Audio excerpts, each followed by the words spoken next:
Even in architecture, there is adventure, isn't it? You must see Ranakpur. Have you seen Ranakpur in Rajasthan? You must see. Ranakpur also has Kumbhalgarh within 20 kilometers. It's the second largest wall on the planet. Most Indians know because we keep all the things that we should be proud of a secret. The second largest wall on the planet, which if you look at it aerially, you would mistake this to be Great Wall of China. It's that big.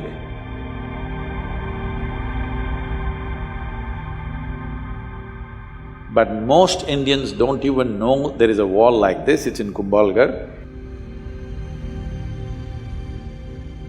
Close to that is Ranakpur. This architect is a madman, but he's a very super sane madman because he knows what he's doing. See, if you build a building, this is a temple with 1,000 columns.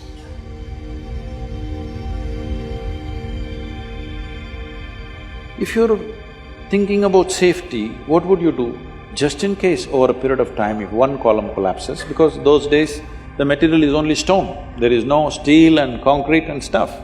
You would make sure if one column falls down, there'll be another column which will keep the temple up. No, he built it in such way, the audacity of him is such, if you pull down one column, the entire temple will come down.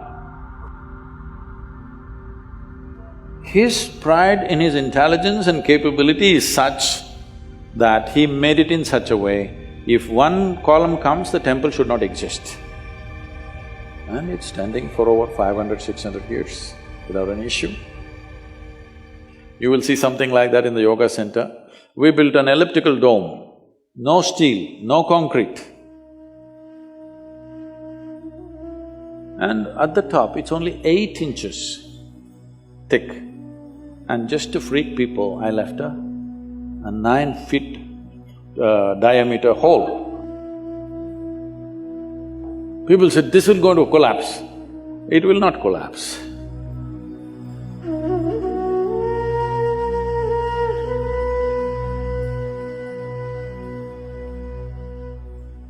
And if you go to the ancient temples, you must come to the south because North India, most of the temples, the ancient temples are all gone. The new ones that they have built is all put up in a hurry. But if you come to the south and see, one amazing thing you will see is their sense of geometry. Unbelievable. How they arrived at this sense of geometry, 1,000 years ago, 2,000 years ago, absolute geometric sense in their mind. You've seen Belur Halebeedu? Have you? Karnataka temples? Oh, it's a must-see. It's just a must-see for any human being, especially those of you who are in architecture, art, whatever you are into. Some aesthetics you are into means this is something you must see.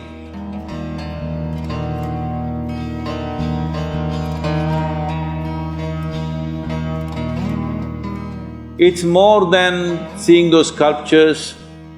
You must look into the minds of people who did this. If you want to look into their minds, you must withdraw yourself into that time zone. It's over 1,000 years ago, when there were no cranes, when there were no machines, when there were no trucks, when there were no any kind of mechanical things, all by hand. Why would somebody endeavor to do something so phenomenal and so almost superhuman in terms of engineering and the physical difficulty of lifting these huge rocks and doing this carving business? Why would anybody do that? What kind of passion should be firing those people to do this is unbelievable. If you see the Tanjavur temple, have you seen? This Gopuram weighs, I think, what, 180 tons, huh? 180, is it? Does anybody know? I think somewhere in that range, over 120 tons for sure. And it is at a height of 160 feet. They put a ramp of 10 miles, a mud ramp, and they brought this single piece of stone,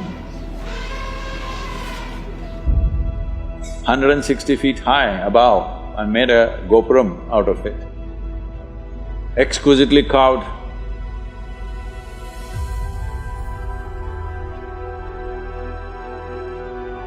Well, in Karnataka, what they carved is soapstone. In Tamil Nadu, Tamil people are crazy. They carved granite into very fine structures, which is far more difficult than carving soapstone. And they put it up there. What is it that's firing these human beings?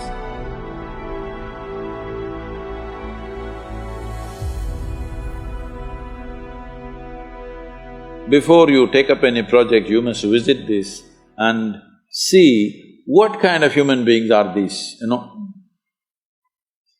Just for aesthetics, understand? Not for livelihood. It's not a factory shed we're building, just for aesthetics. They were willing to invest their lives absolutely, everything they got. I think we need that culture back if we want to create a beautiful India, very important.